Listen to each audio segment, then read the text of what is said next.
Hello student, তোমরা যারা ক্যালকাটা ইউনিভার্সিটির আন্ডারে ফিফথ সেমিস্টারে এমডিসি কোর্সের ছাত্রছাত্রী আছো এবং তোমাদের পলিটিক্যাল সায়েন্স সাবজেক্টটা মাইনর সাবজেক্ট হিসাবে আছে, তোমাদের জন্য আজকের ক্লাসটা খুবই গুরুত্বপূর্ণ।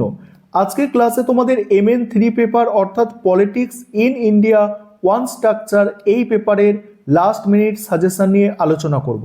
এখন যে কোয়েশ্চেন পেপারটা তোমরা দেখতে পাচ্ছ, এটা অনার্সের ছাত্রছাত্রীদের কোয়েশ্চেন পেপার।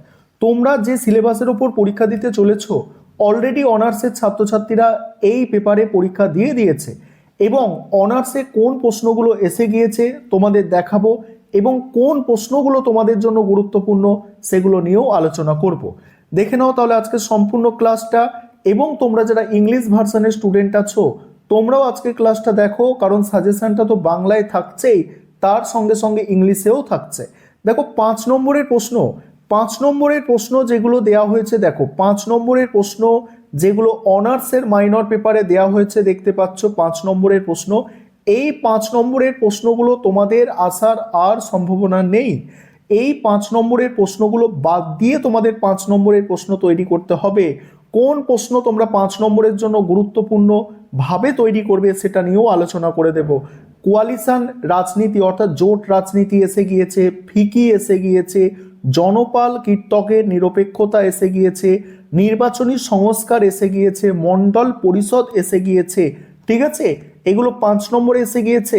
এবং 20 নম্বরের প্রশ্ন দিয়েছিল ভারতের রাজনীতির গতি প্রকৃতি, নেক্সট দিয়েছিল ভারতীয় দল ব্যবস্থার বৈশিষ্ট্য ও গতি প্রকৃতি আলোচনা করো। 10 নম্বরের প্রশ্ন ছিল মডিউল 1 থেকে জননীতি প্রভাবিত করতে স্বার্থ গোষ্ঠীগুলির ব্যবহৃত পদ্ধতিগুলি আলোচনা করো। নেক্সট দেওয়া হয়েছিল ভারতীয় রাজনীতিতে ব্যবসায়ী গোষ্ঠীর ভূমিকা বিশ্লেষণ করো। তারপরে কি আছে, তারপরে আছে ভারতের নির্বাচন কমিশনের গঠন কার্যাবলী, এটা 20 নম্বরে দেওয়া হয়েছিল। অন্তরাজ্য পরিষদের গঠন কার্যাবলী ভূমিকা, এটাও কিন্তু 20 নম্বরে দেওয়া হয়েছিল। এবং 10 নম্বরে মডিউল 2 থেকে দেওয়া হয়েছিল অর্থ কমিশনের গঠন ক্ষমতা কার্যাবলী এবং ভারতীয় জনপাল কর্তৃকের ভূমিকার ওপর একটি টিকা, এটাও 10 নম্বরে দেওয়া হয়েছিল। এবার তোমাদের জন্য কোনগুলো মোস্ট ইম্পর্টেন্ট এবারে তোমরা বুঝে নাও। তোমরা বুঝে নাও। প্রথমেই দেখো মডিউল 1 থেকে 10 নম্বর এবং 20 নম্বরের জন্য যেগুলো তৈরি করবে ভালো করে শুনে নাও। দেখো প্রথম যে প্রশ্নটা তোমরা দেখতে পাচ্ছ, ভারতের রাজনীতিতে ব্যবসায়ী গোষ্ঠীর ভূমিকা, এই প্রশ্নটা অনার্সের ছাত্রছাত্রীদের 10 নম্বরে এসেছে, তোমরা এটা 20 নম্বরে করবে। তোমাদের জন্য এটা টপ মোস্ট ইম্পর্টেন্ট প্রশ্ন, মাথায় রাখবে। ভারতের রাজনীতিতে ব্যবসায়ী গোষ্ঠীর ভূমিকা খুব ভালো করে দেখে যাবে, ভালো করে তৈরি করে যাবে। পরের প্রশ্ন, সমকালীন ভারতীয় রাজনীতিতে কৃষক সংগঠনগুলির ভূমিকা, ভারতীয় রাজনীতিতে কৃষক সংগঠনের ভূমিকা খুব ভালো করে অ্যান্সারটা দেখে যাবে এবং ওখানে যে পার্টে ভাগ করা আছে সেই পার্ট থেকেও প্রশ্ন কিন্তু তোমাদের দিতে পারে। তারপরে আছে ভারতের রাজনীতিতে আঞ্চলিক রাজনৈতিক দলের উদ্ভবের কারণ, মোস্ট ইম্পর্টেন্ট প্রশ্ন, খুব ভালো করে দেখবে। পরের প্রশ্ন আছে, দেখো এই প্রশ্নটা ভারতের দল ব্যবস্থার সাম্প্রতিক প্রবণতাগুলি বা ভারতের দল ব্যবস্থার প্রকৃতি ও পরিবর্তনশীলতা, এই প্রশ্নটা অনার্সে 20 নম্বরে এসেছে। তোমাদের এটা আসলে 10 নম্বরের আসতে পারে, তোমরা এটাকে খুব সংক্ষেপে দেখে যাবে। অর্থাৎ 10 নম্বর মানে তো 150 ওয়ার্ডের মধ্যে লিখতে হয়, তাই এটা নিয়ে অতটা বেশি ভালো করে পড়ার দরকার নেই। আশা করি এটা তোমাদের আর বড় প্রশ্ন আকারে আসবে না, ঠিক আছে। তারপরে কি, পশ্চিমবঙ্গের দলীয় ব্যবস্থার প্রকৃতি আলোচনা করো, এটা একটু দেখে যেতে পারো। এবারে এখানে দেখো, এখানে মোস্ট ইম্পর্টেন্ট প্রশ্ন এটা বললাম, এটা দ্বিতীয় প্রশ্নটা মোস্ট ইম্পর্টেন্ট বললাম, 3 নম্বর প্রশ্নটা মোস্ট ইম্পর্টেন্ট বললাম। এই 3টি প্রশ্ন হচ্ছে তোমাদের জন্য এখানে মোস্ট ইম্পর্টেন্ট, ঠিক আছে। আঞ্চলিক রাজনৈতিক দলের উদ্ভবের কারণ মনে রাখবে। আর আরেকটা প্রশ্ন এখানে একটু তোমরা 10 নম্বরের জন্য তৈরি করতে রাখতে পারো, আঞ্চলিকতাবাদের উৎস, এটা তোমরা একটু 10 নম্বরের জন্য তৈরি করে রাখতে পারো। আঞ্চলিকতাবাদের উৎস, মাথায় রাখো, আঞ্চলিকতাবাদের উৎস। এটা যেমন আঞ্চলিক রাজনৈতিক দলের উদ্ভবের কারণ, সেটা বলছি আমি আঞ্চলিকতাবাদের উৎস, বুঝতে পারলে।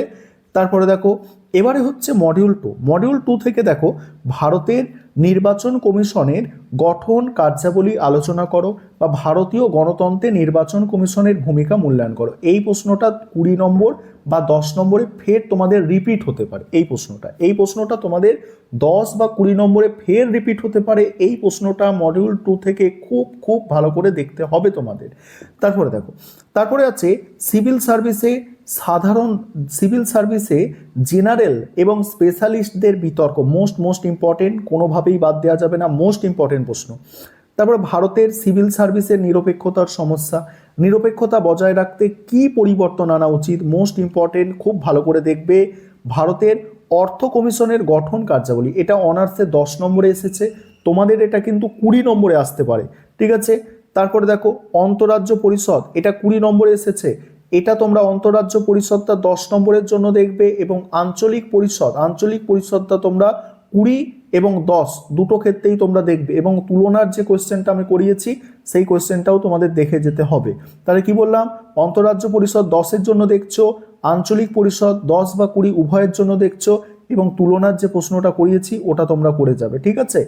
আর 5 নম্বরের প্রশ্ন দেখো, 5 নম্বরের প্রশ্ন হচ্ছে ভারতের রাজনীতিতে শ্রমিক শ্রেণীর ভূমিকা করবে, ভারতের দলব্যবস্থার বৈশিষ্ট্য করবে, ভারতে আঞ্চলিকতাবাদের উৎস। এই প্রশ্নটা আমি বলছিলাম না 10-এ করতে, এই প্রশ্নটা 10-এ বা 20-তেও আসতে পারে, আঞ্চলিকতাবাদের উৎস। এটা মোস্ট ইম্পর্টেন্ট একটা প্রশ্ন, অনার্সের কোয়েশ্চেন পেপার দেখে যা বোঝা যাচ্ছে, ঠিক আছে। এটা তোমাদের এই পোর্শন থেকে প্রশ্ন তুলবে। নির্বাচনী সংস্কার এসে গিয়েছে, ঠিক আছে। আঞ্চলিক পরিষদ এইটা করবে না, নির্বাচনী সংস্কার আর কোনোভাবে করার দরকার নেই 5-এর জন্য। আঞ্চলিক পরিষদের গঠন কার্যাবলী 5 নম্বরের জন্য করবে, তাহলে বলে দিলাম। এবং ওদের অনার্সে ফিকি এসেছে, ঠিক আছে। ফিকি হচ্ছে একটা ব্যবসায়ী সংগঠন, তোমরা জানো। তোমাদের অ্যাসোচেম আসতে পারে, এটা মাথায় রাখবে, তোমাদের অ্যাসোচেমটা আসতে পারে, ওটা একটু ভালো করে দেখে যাবে। এই হচ্ছে তোমাদের সাজেশন। এবং ওখানে মন্ডল কমিশন এসেছে ওই নির্বাচনী সংস্কারের ক্ষেত্রে, তোমাদের তারাকুণ্ডে কমিটির সুপারিশ আসতে পারে, ঠিক আছে। তবে ওগুলো একটু কঠিন টাইপের প্রশ্ন, এখানে যেগুলো বলে দিলাম মোটামুটি এগুলো দেখে যাও, আশা করি সব প্রশ্নই তোমরা কমন পেয়ে যাবে।